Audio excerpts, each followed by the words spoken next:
What's up, everybody? Welcome in to the Early Edge. I am your host, Alan Bell, and we have a fantastic show lined up for you this Saturday.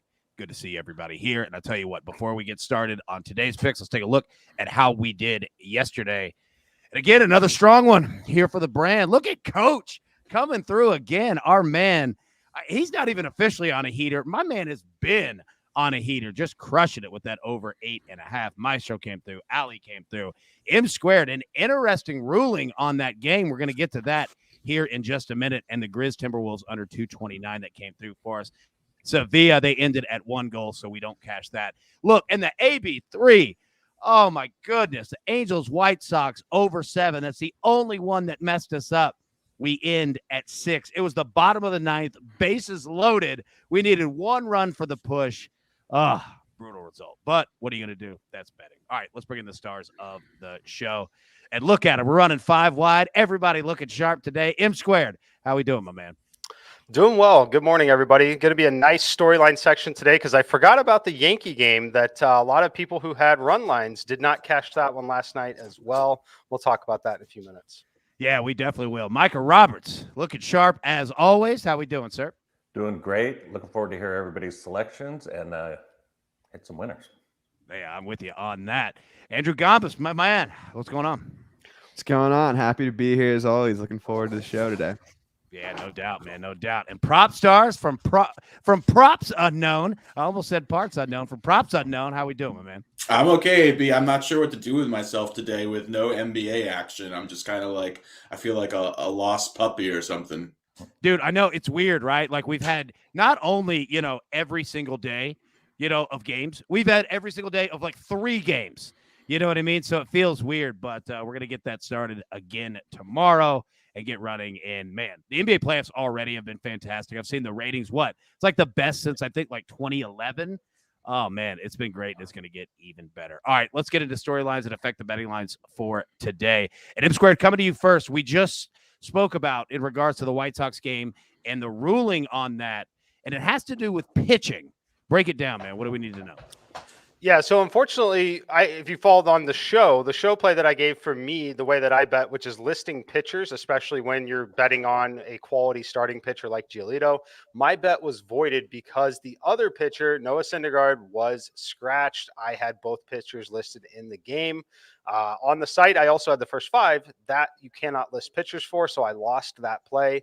But it's important to note when to list pitchers, when to not.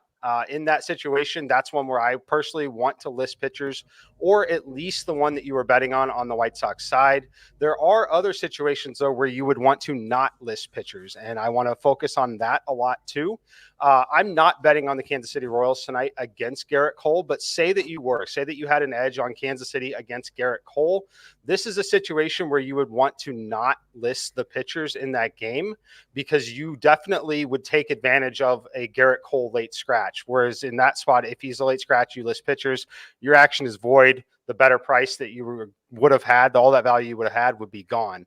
So we'll focus on it a lot. I'll try to, in the future, I know we talk about this every year. We have a lot of new viewers, but that happens quite a bit throughout the MLB season. So always list pitchers when you're betting on a favorite, when you're betting on the starting pitching. And if you're on a bigger underdog against an ace type pitcher, that is the scenario where you would like to not list the pitchers. You want to accept the action. And then one more thing. The Royals and Yankees game yesterday, Yankees crushed them 12-2. However, the game did not finish through the 9th inning. So anyone who bet the run line in that game, even though they won by 10 runs, did not cash run line bets.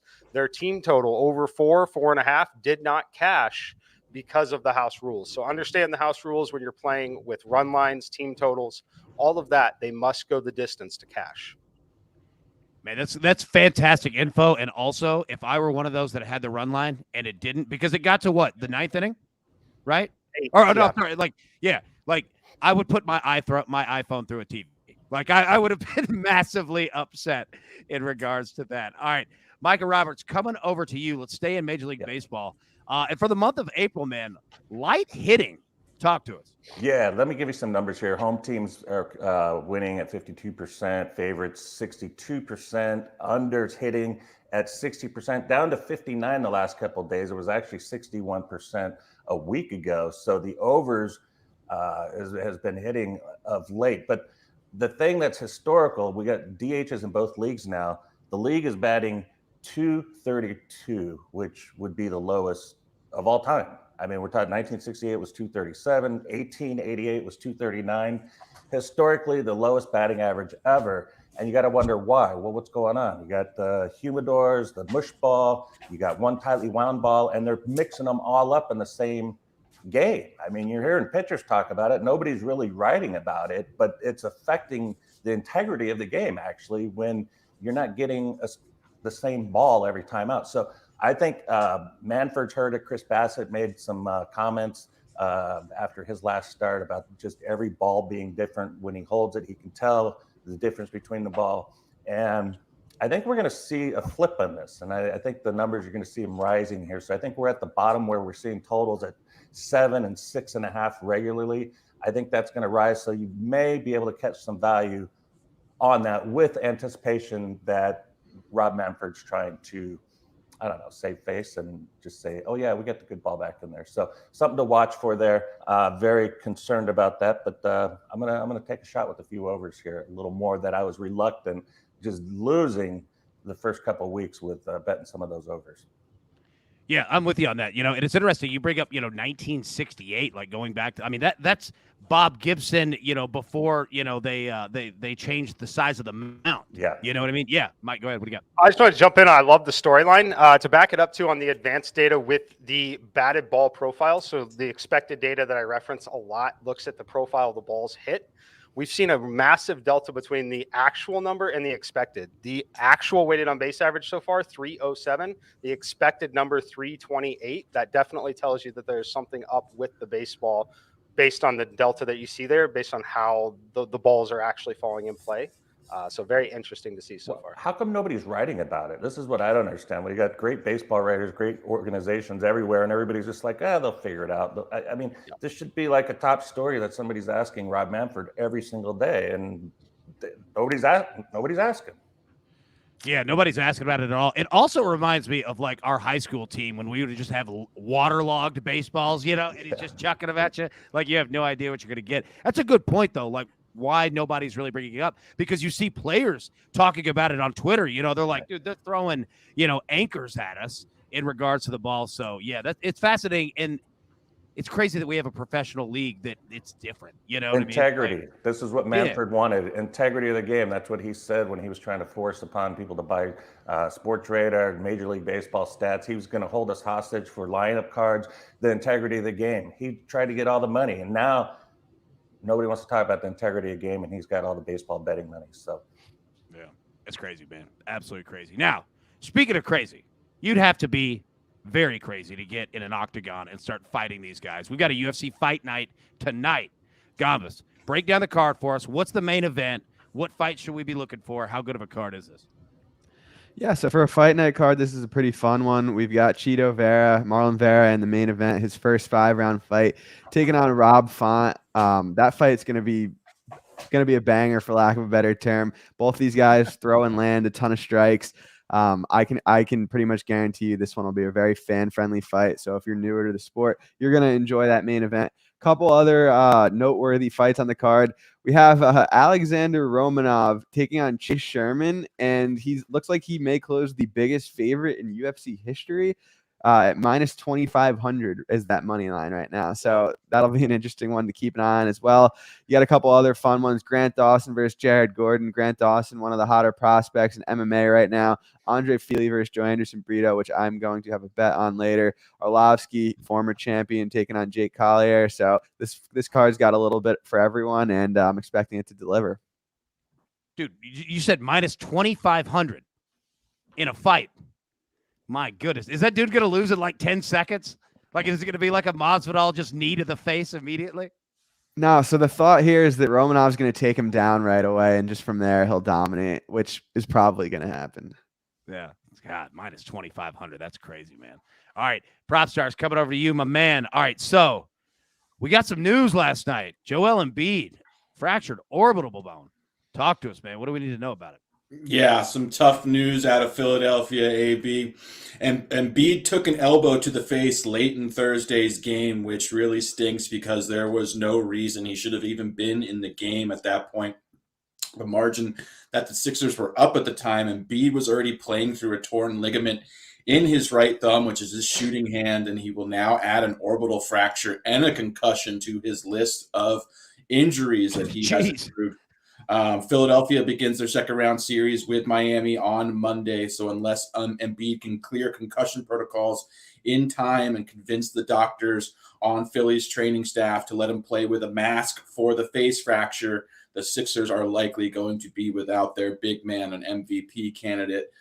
Huge news, obviously, for the 76ers, who are already pretty significant underdogs against Miami. Before this news broke, I believe the series price was sitting around Miami were minus 200 favorites to win this series, and that was, with Embiid expected to play. So huge development in this series. Hopefully Embiid can make it back at some point.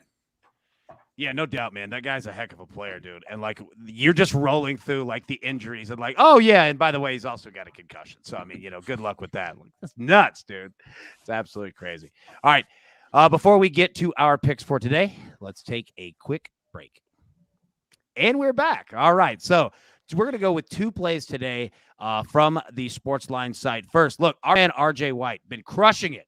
All right, in the USFL. We're going to go back to it today. We're going to take we got the Bandits at the Gamblers. All right, 4 p.m. Eastern game. We're going to take the Bandits -2. And basically what we're doing is we're treating the Gamblers like the Cincinnati Reds. We're just fading them as much as possible. The Gamblers offense is basically, well, hope Clayton Thorson doesn't throw an interception. And he threw an interception. That's basically what the Gamblers offense has come down to. And you look at the Gamblers defense, they've allowed the most yards per game so far in the USFL. So, yeah, take the Bandits -2 on that. Our next play, we're going to go with our man Buckets here. We're going to the Italian Serie A. All right, Spezia versus Lazio, 2:45 p.m. Eastern. We're going to go Lazio, team total over 1.5 goals, -145. Defensive bleeding Spezia side will host an offensive powerhouse in Lazio. Lazio needs the points more than Spezia and will be looking to bounce back after a close 1-2 loss to Milan last week. So let's roll with Lazio goals on the team total. Okay, now let's get into our picks for today from the crew. M squared. Look, man, you know the drill, son. Go ahead and give it to me. All right. I'm glad you mentioned team total there because that's what we're taking in Major League Baseball today. I took the Yankees over 4 at -125 last night. This number has moved. It's up to 4.5, -120, -125. Same win condition. Obviously, you lose the push condition at 4, which definitely is something you would like to have when you're betting team totals. However, I still like it at 4.5. Just another example, get the plays early. They're on SportsLine at 11 p.m. the night before. But as far as this game, Yankees, #1 team in Major League Baseball in terms of expected weighted on base average at 375. You get them on the road here in Kansas City. That's great for a team that's always winning and a -200 favorite because you're guaranteed that ninth inning team at bat when you're playing on the road. And then we talk about the excellent hitting conditions. The air density index, 66 here in Kansas City. Winds blowing out, going to create a little miniature short porch and right. And then want to look at park factors throughout last year. People don't necessarily understand and believe it. Kansas City is a better hitting environment than Yankee Stadium overall. Top 10 hitting environment in Major League Baseball. And then finally on the mound, Carlos Hernandez for the Royals, 414 actual and expected weighted on base average, making him one of the worst starting pitchers in Major League Baseball so far this season. Look for the Yankees to keep rolling in this one. Play it at 4, play it at 4.5, take the Yankees team total, and let's hope this game plays 9 innings and not 8.5 tomorrow. Yeah, let's hope that indeed. And that was good info in regards to the weather for that game. That one's going to be fascinating. All right, Micah, coming over to you, my man. All right, you got one play here, staying in Major League Baseball, a money line, going with the Mets. Hit us with it. Yeah, we're going with the Mets, top team in baseball, most profitable team, plus 7.6 units, and they're doing it every night. You can feel a vibe, like something's brewing in New York, and New York, because it's New York, the media and everybody just exasperates it more. And I feel it. I feel something with this Mets brewing. It's only April, heading to May. First place, though, they've been doing well. They've done well against the Phillies already this year. They've won 6 of their last 8 games.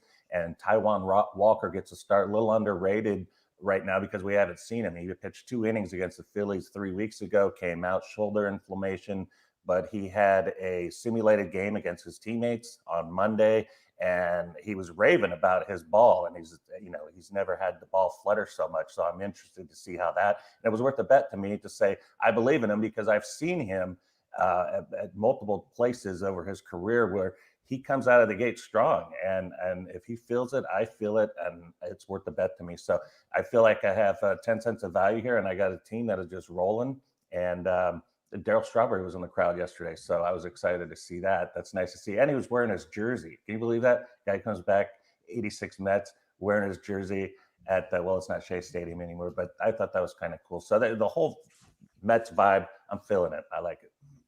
Man, I like it too. And I think I read a stat, like, it correct me if I'm wrong, I don't think the Mets have lost a series this year, correct? I think you're right, yeah. That's nuts, man. They're a really fun team. You're right. Like, they're feeling it. They're playing with each other. Like, in terms of their dugout is all together. It's a really, really fun team. Now, quick question for you, Micah. Our man Trent, all right, in the SportsLine family, the Early Edge family, he is looking at NASCAR for this weekend. All right, he likes Kyle Busch, or I'm sorry, let me make sure I've got this right. He likes Alex Bowman -110 over Ryan Blaney. What are your thoughts on that? What are your thoughts on the race for this weekend? Well, I think the price is about 40 cents cheap, so there's a bonus. And it's just because Alex Bowman and Hendrick Motorsports have been amazing. Alex Bowman won last year at this track. In fact, Hendrick Motorsports finished 1, 2, 3, 4 in a row. One of the most impressive things by an organization you can do, I guess. I have never seen that before, but the Hendrick Motorsports has 21 wins at Dover, most of them coming in the last 30 years.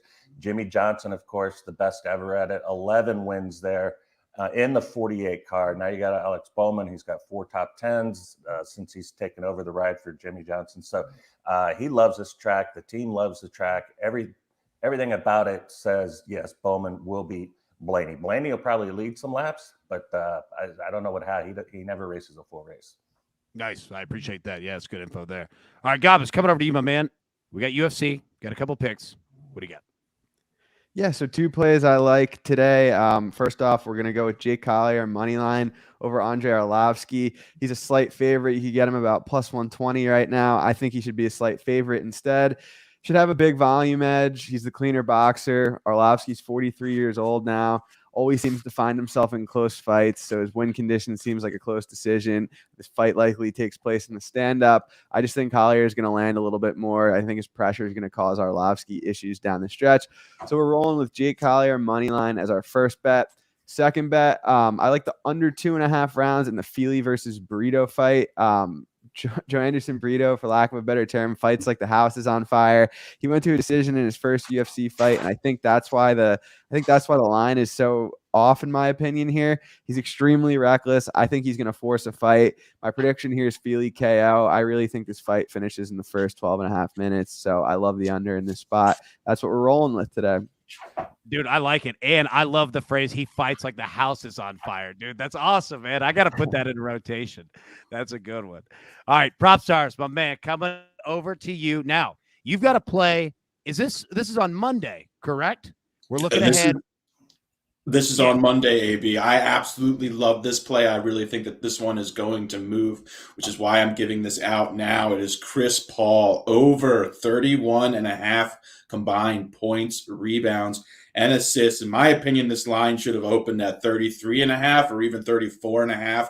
I do think it will ultimately settle there at tip-off, so it has a ton of value at 31.5. I'd also play this at 32.5 as well. Paul averaged 38.5 PRA in the series versus the Pelicans. He has cleared this number in 5 of his previous 6 playoff games. He has eclipsed this total in 15 of his last 20 playoff games for a 75% hit rate to the over. AB, this guy is turning 37 in a few days. It is unbelievable how high of a level he is playing at. Looks fantastic. He's aging like a fine wine. It is unbelievable to watch this guy basically dissect a defense and just take over games when Phoenix needs him to. Devin Booker, in my opinion, or you didn't appear to still be 100%, still getting up to speed. Chris Paul was the best player in that series. I expect the same thing in this series. The guy is just playing some incredible basketball right now, and this number is way too low. Take Chris Paul over 31.5 points, rebounds, and assists. So first, aging like a fine wine. That's another strong right there. And two, props to us. I love it that we're looking ahead because look at the name of the show, The Early Edge, right? Like that's exactly what we're looking to do and get ahead of the market. Now, speaking of getting ahead of the market, okay, our man is on fire. And prop stars, I think you'll enjoy this the most. He's on a streak, and we've got to leave him in the maestro spot because our man is coming through over and over and over again, and we love him. Coach, go ahead and give it to us, man. What do you got? What's good, everybody? It is your boy, the coach. Now, normally on Saturdays, I take the day off from the brand, but we are way too hot right now to take a day off. So I'll be on PGA Tour Live this morning, 11:15 a.m. Eastern Time, but part of my focus will be right here on the Early Edge. We're going to go today. Padres, Pirates, over 7 minus 117. Now, when you look at this pitching matchup just on paper, Manaea for the Padres is normally dominant, but not lately. His last time up, let me check my notes. 6 innings, 7 runs. Pirates, they've got a guy named J.T. Brubaker. In his one home game this year, he allowed 4 runs. This over is way too low. Let's take the over 7, Padres and Pirates, and let's keep this heater going. AB, let's go. I love it, man. Coach makes me smile, dude. He's awesome. All right, everybody, grab your paper, grab your pencils. Let's take a look at the recap here. And it does look glorious here. All right, M squared on the Yankees team total over 4. Might be 4.5 at your book. He liked it there as well. Prop stars looking at Chris Paul on Monday over 31.5 points, 3 rebounds and assists at minus 120. Robinson, USC tonight. Jake Collier, money line plus 125. Philly Brito under 2.5 rounds at plus 150. Our man Micah Roberts is on the Mets money line minus 117. You just heard from the coach there. Padres, Pirates over 7, also priced at minus 117. Our site plays first from the USFL. We're going with the Bandits minus 2, and we're going Serie A Lazio team total over 1.5 goals. And the 2-piece. All right, look, normally we roll with the AB3 here. But you know what, man? We've been getting killed on that last leg, and it's just crushing me. So, look, we're going to go 2-piece. We're going to keep it simple. As Mike broke down earlier, all right, plus 225. We're going Yankees, Royals, over 8. And we're going to go with the Rockies money line against the Reds at home. Now, before we get out of here, speaking of the Rockies, got a trivia question for you guys. And feel free, anybody jump in how you want, all right? The Cincinnati Reds have played 12 games at night this season, okay? 12 night games. How many do you think they've won? 0. 1. They've won 1. Well, they've only won 3 games, so it's like pretty easy. Yeah, you're right. Yeah, it's crazy, man. Like what the Reds are doing right now, if anybody's not paying attention, it is just pure insanity. I'm just fading them constantly, like day after day. I'm kind of surprised that we're getting juice, and now I'm going to jinx myself on it, but I'm surprised that we're getting juice, that low, especially for teams that are at home. All right, that's enough damage that we could do for today. Thank you so much, everybody, for tuning in. We will be live again Sunday morning, as we normally and always are, 10 a.m. Eastern. So, everybody, best of luck. Let's cash these tickets. You know what? We'll see you tomorrow. Thank you so much.